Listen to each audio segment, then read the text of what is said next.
You know, being here with you brings back a flood of memories. I remember the first time I arrived on campus as an incoming law student in the fall of 1969, wearing my bell-bottoms, driving a beat-up old car with a mattress tied to the roof. I had no idea what to expect. Now, to be honest, I had had some trouble making up my mind between Yale and Harvard law schools. Then one day, while we were still in that period of decision-making, I was invited to a cocktail party at Harvard for potentially incoming law students, where I met a famous law professor.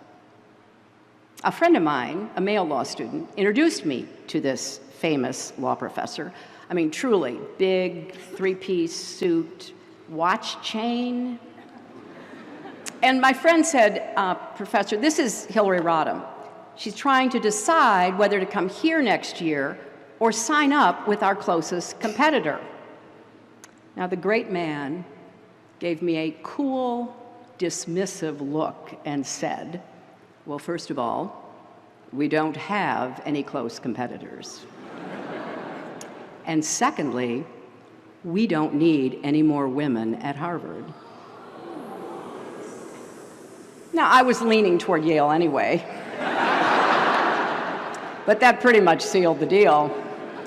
And when I came to Yale, I was one of 27 women out of 235 law students. It was the first year women were admitted to the college.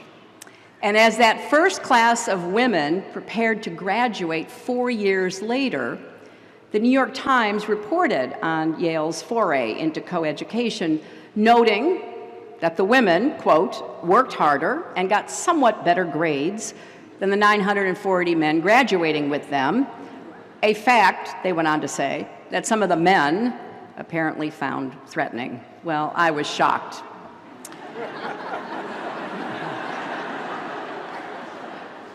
But over the years, Yale has been a home away from home for me, a place I've returned to time and again. I spoke to Class Day back in 2001 on the 300th anniversary of the university. And I hope that that will be the case for many of you as well. This school has been responsible for some of my most treasured friends and colleagues, people like Jake Sullivan and Harold Coe, and I've watched some of you grow up, like Rebecca Shaw, who's graduating today, and you'll hear from shortly. And I've been honored to serve over the last year or two, working with some of the Yale Law School faculty, including the new dean, Heather Gerken. Now, Yale grads, many of whom are also here today, have worked for me in the United States Senate, the State Department, on my presidential campaigns, and I have been so well served. I have a very dedicated campaign intern here graduating, David Scheimer, the class of 2018. But I have to confess, of all the formative experiences I had at Yale, perhaps none was more significant than the day during my second year when I was cutting through what was then the student lounge with some friends. And I saw this tall, handsome guy with a beard who looked like a Viking. I said to my friend, well, who is that? And she said, well, that's Bill Clinton. He's from Arkansas, and that's all he ever talks about. And then, as if on cue, I hear him saying, and not only that, we grow the biggest watermelons in the world. And I was like, who is this person? But, you know, he kept looking at me, and I kept looking back. And so we were in the law library one night. I was studying.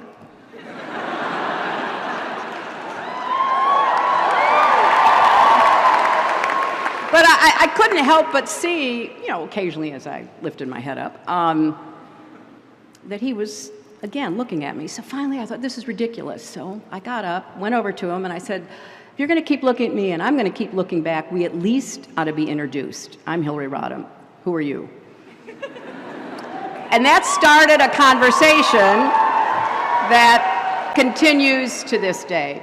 Now, it was also here at Yale that I saw a flyer in the law school on a bulletin board that changed my life. Now, some of your parents and grandparents may remember flyers and bulletin boards.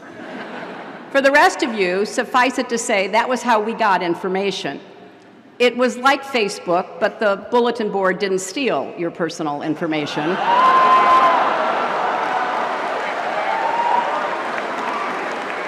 So, one day, I saw a note about a woman named Marian Wright Edelman, a Yale Law School graduate, civil rights activist, who would go on to found the Children's Defense Fund. Marian was coming back to campus to give a lecture. I went. I was captivated to hear her talk about using her Yale education to create a Head Start program in rural Mississippi. And I wound up working for her that summer, and the experience opened my eyes to the ways that the law can protect children or come up short. Because like many of you, I learned just as much outside the four walls of the classroom as I did sitting in a lecture hall. And I discovered a passion that has animated my life and my work ever since. Now, a lot has changed since I was here. In 2019, Yale will celebrate the 50th anniversary of the matriculation of women at the college and the 150th anniversary of the first women graduate students at Yale. And I heard that Yale officially changed the term freshman to first year. I also heard, amazingly, that the Duke's men and the Whiffenpoofs have started welcoming women. Now, as for my long-lost Whiffs audition tape, I have buried it so deep, not even WikiLeaks will be able to find it. Because if you thought my emails were scandalous, you should hear my singing voice.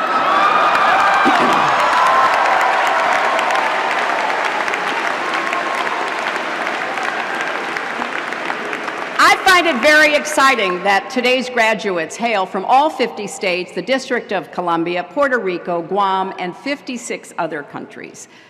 And in your 4 years on campus, you've survived late nights in the Bass cubicles and early mornings in the Sterling stacks. You've trekked up Science Hill. Maybe you've even found love at the Last Chance dance. And now you're ready to take on your next adventure. But maybe some of you are reluctant to leave. I understand that. It's possible to feel both. Because the class of 2018 is graduating at one of the most tumultuous times in the history of our country. And I say that as someone who graduated in the 60s. I recently went back and looked up those famous lines from Charles Dickens in A Tale of Two Cities because, I usually end after saying it was the best of times, it was the worst of times. But it goes on. It was the age of wisdom. It was the age of foolishness. It was the epoch of belief. It was the epoch of incredulity. It was the season of light. It was the season of darkness. It was the spring of hope. It was the winter of despair. Now, Dickens was writing about the years leading up to the French Revolution, but he could have been describing the ricocheting highs and lows of this moment in America.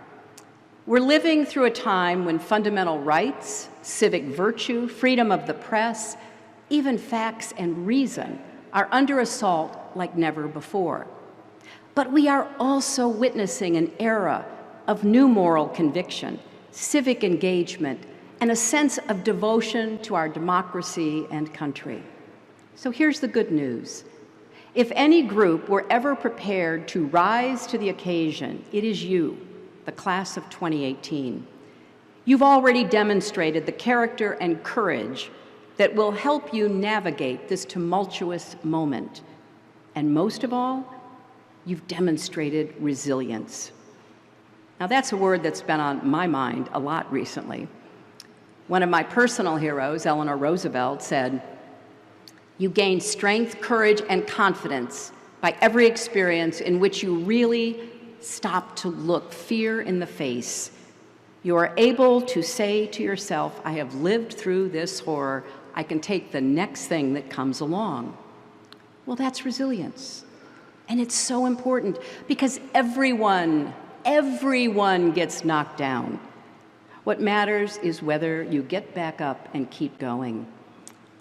This may be hard for a group of Yale soon-to-be graduates to accept, but yes, you will make mistakes in life. You will even fail. It happens to all of us, no matter how qualified or capable we are. Take it from me. Oh, I remember those first months after that 2016 election were not easy. We all had our own methods of coping. I went for long walks in the woods. Yale students went for long walks in East Rock Park.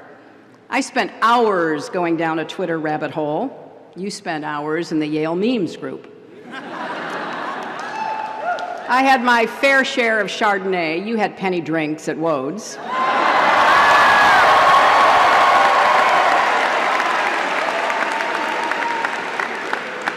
I practiced yoga and alternate nostril breathing. You took psych and the good life.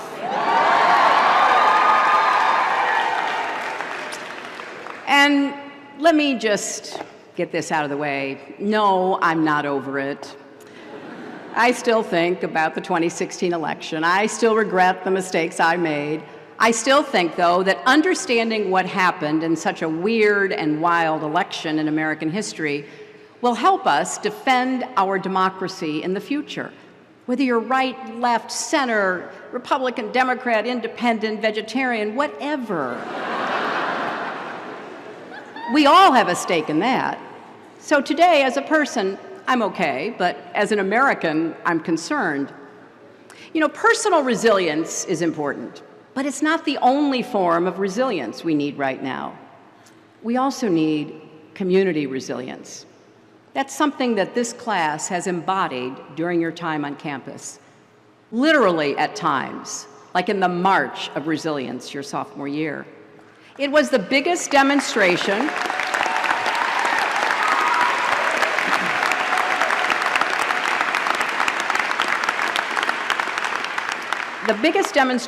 in the history of the school. That's 300 plus years. Led by women of color, supported by students and faculty, determined to make Yale a more just, equitable, and safe place for everyone. Many of you have said that March was a defining moment in your college experience, and that says something about this class and your values. Because the truth is, our country is more polarized than ever. We have sorted ourselves into opposing camps, and that divides how we see the world. The data backs this up. There are more liberals and conservatives than there used to be, and fewer centrists. Our political parties are more ideologically and geographically consistent, which means there are fewer Northern Republicans and fewer Southern Democrats. And the divides on race and religion are starker than ever before. And as the middle shrank, partisan animosity grew. Now, I'm not going to get political here, but this isn't simply a both sides problem. The radicalization of American politics hasn't been symmetrical. There are leaders in our country who blatantly incite people with hateful rhetoric, who fear change, who see the world in zero-sum terms, so that if others are gaining, well, they must be losing. That's a recipe for polarization and conflict. Our social fabric is fraying, and the bonds of community that hold us together are fractured. This isn't just a problem because it leads to unpleasant conversations over the Thanksgiving dinner table. It's a problem because it undermines the civic spirit that makes democracy possible, the habits of the heart that de Tocqueville found so unique in the American character. I believe healing our country is going to take what I call radical empathy. As hard as it is, this is a moment to reach across divides of race, class, and politics, to try to see the world through the eyes of people very different from ourselves, and to return to rational debate, to find a way to disagree without being disagreeable, to try to recapture a sense of community and common humanity. When we think about politics and judge our leaders, we can't just ask, am I better off than I was 2 years or 4 years ago? We have to ask, are we all better off? Are we as a country better, stronger, and fairer? That's something you've done here at Yale. You've learned that you don't need to be an immigrant to be outraged when a classmate's father, a human being who contributes to his family and his country, is unjustly deported. You don't need to be a person of color to understand that when Black students feel singled out and targeted, we still have work to do. And you don't need to experience gun violence to know that when a teenager in Texas who just survived a mass shooting says she's not surprised by what happened at her school because, and I quote, "I've always felt like eventually it was going to happen here too." We are failing our children. So enough is enough. We need to come together, and we certainly need common sense gun safety legislation as soon as we can get it.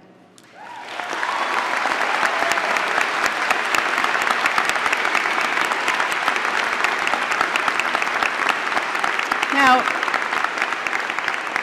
empathy should not only be at the center of our individual lives, our families, and our communities, it should be at the center of our public life, our policies, and our politics. I know we don't always think of politics and empathy as going hand in hand, but they can, and more than that, they must. As former Secretary Madeleine Albright writes in her terrific new book, Fascism, A Warning, she says, "This generosity of spirit, this caring about others and about the proposition that we are all created equal, is the single most effective antidote to the self-centered moral numbness that allows fascism to thrive."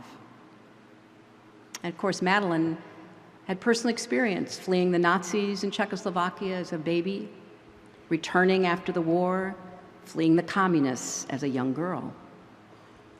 Now that brings me to one more form of resilience that's been on my mind over the last year, democratic resilience. In 1787, after the Constitutional Convention in Philadelphia, Benjamin Franklin, who, by the way, received an honorary degree from Yale, was asked by a woman in the street outside Independence Hall, "Well, doctor, what have we got, a republic or a monarchy?" And Franklin answered, "A republic, if you can keep it." Right now, we're living through a full-fledged crisis in our democracy. Now, there are not tanks in the streets, but what's happening right now goes to the heart of who we are as a nation. And I say this not as a Democrat who lost an election, but as an American afraid of losing a country. There are certain things that are so essential they should transcend politics. Waging a war on the rule of law and a free press, delegitimizing elections, perpetrating shameless corruption, and rejecting the idea that our leaders should be public servants undermines our national unity. And attacking truth and reason, evidence and facts should alarm us all.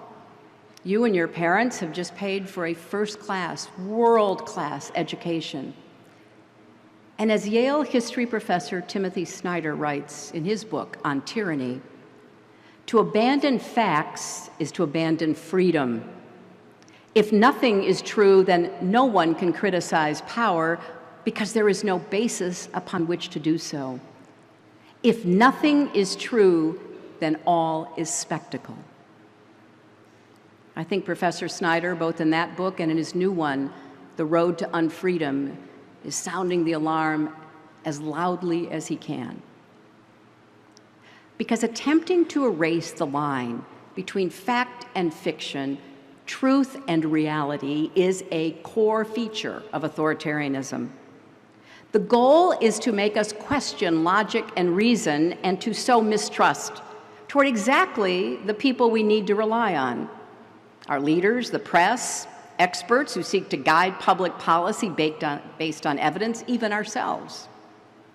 Just this week, former Secretary of State Rex Tillerson said, "If our leaders seek to conceal the truth, or we as people become accepting of alternative realities that are no longer grounded in facts, then we as American citizens are on a pathway to relinquishing our freedom. Perhaps a tad late, but he's absolutely right. So how do we build democratic resilience? I think it starts with standing up for truth, facts, and reason, not just in the classroom and on campus, but every day in our lives. It means speaking out about the vital role of higher education in our society to create opportunity and equality. It means calling out actual fake news when we see it, and supporting brave journalists and their reporting, maybe even by subscribing to a newspaper. Now, most of all, as obvious as it seems, it means voting in every election, not just the presidential ones. So yes, these are challenging times for America, but we've come through challenging times before. You know, I think back to the night Barack Obama was elected president. Many of us, so many of us were jubilant. Even I, who had once hoped to beat him, was ecstatic. It was such a hopeful moment. And yet in some ways, this moment feels even more hopeful, because this is a battle-hardened hope, tempered by loss and clear-eyed about the stakes. We are standing up to policies that hurt people. We are standing up for all people being treated with dignity. We are doing the work to translate those feelings into action. And the fact that some days it is really hard to keep at it just makes it that much more remarkable that so many of us are, in fact, keeping at it. It's not easy to wade back into the fight every day, but we're doing it. And that's why I am optimistic, because of how unbelievably tough Americans are proving to be. I've encountered lots of people in recent months who give me hope. The Parkland students who endured unthinkable tragedy and have responded with courage and resolve. The leaders and groups I've gotten to know through Onward Together, an organization I started after the election to encourage the outpouring of grassroots engagement that we're seeing. Everyone who is marching, registering voters, and diving into the issues facing us like never before, some for the very first time in their lives. And I find hope in the wave of women running for office and winning, and hope in the women and men who are dismantling the notion that women should have to endure harassment and violence as a part of our lives. So we have a long way to go. There are many fights to fight, and more seem to arise every day. It will take work to keep up the pressure, to stay vigilant, to neither close our eyes nor numb our hearts or throw up our hands and say, someone else take over from here. Because at this moment in our history, our country depends on every citizen believing in the power of their actions, even when that power is invisible and their efforts feel like an uphill battle. Of every citizen voting in every election, even when your side loses. It is a matter of infinite faith, this faith we have in the ability to govern ourselves, to come together, to make honorable, practical compromise in the pursuit of ends that will lift us all up and move us forward. So yes, we need to pace ourselves, but also lean on each other, look for the good wherever we can, celebrate heroes, encourage children, find ways to disagree respectfully. We need to be ready to lose some fights, because we will. As John McCain recently reminded us, no just cause is futile, even if it's lost. What matters is to keep going, no matter what, keep going. The Yale you're graduating from is very different from the Yale I graduated from. It's different even from the Yale that welcomed you 4 years ago. 4 years ago, not one of Yale's colleges was named after a woman. Today, students are carrying on the legacy of a trailblazing LGBT civil rights activist at Pauli Murray College and celebrating one of Yale's own hidden figures at Grace Hopper College, named after the naval officer who happened to be one of the first computer programmers in America. Those changes didn't happen on their own. You made them possible. You kept fighting, you kept the faith, and because of that, in the end, you changed Yale as much as Yale changed you. And now it's time for you to make your mark on the world. I know the best for you, for Yale, and for America is yet to come, and you each will have a role to play and a contribution to make. Thank you, and congratulations to the class of 2018.